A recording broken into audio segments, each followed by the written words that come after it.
just demo dollars. You can make real money. And the only thing I've done for the first 6 months of this year was what I promised I was going to do. I was going to teach you exactly how to go in and find these setups and prove to you that they're consistent and prove that you can make real money, not just demo dollars. You can make real money doing it. Not all of you are going to make money every single day.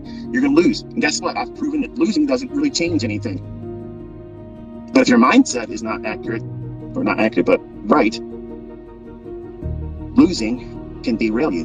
And that's why I talk to you like this. That's why I give you these motivational speaks and sessions and kind of like an attaboy, attagirl, that type of thing that, prod you along. Because it's easy to be influenced by short-term adversities because your friends and your family and your work and where you pimp your life out for a small amount of money, you spend more time there than you spend with me. So that negative cloud that's always over top of you, the people that are around you, that you hopefully look at them as a support structure, your friends and family, none of them are going to tell you what you want them to say. They're not going to say, you know what, Brian? You fucking deserve this. You deserve this. You've worked your ass off. You've done everything right. If there's anybody out there that deserves this, you do. And damn it, get out there and take it. Nobody's going to do that for you.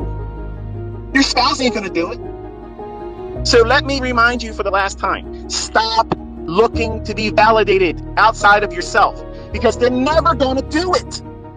You need to be your own cheerleader. You are the person that drags your ass out of bed and says it's time to go to work. Period. You do that. Well, guess what?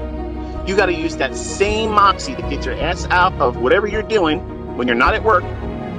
And you have to study.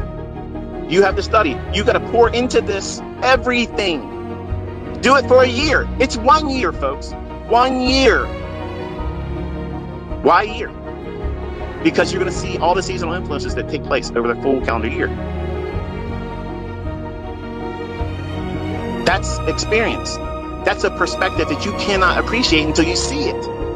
Then you have that going into the next year. And if you journaled, you compare and contrast. When you start a new month, okay, what did I experience last September? What did I experience last October? And what was it like the last 3 weeks of December? And what was it like in January? You're going to have something as a baseline, and you do that every single year. But I'm going to tell you something, folks. Once you have consistency, let me tell you something, what's never going to happen. You're never going to want to talk about what you're doing to your friends and family anymore. You're not going to want to do that because you're going to know right away, these people work. And there's nothing wrong with working, folks. But working folks don't like to see other people get out of that livestock pen. They don't want to be championing somebody else because that would be like taking energy and directing it toward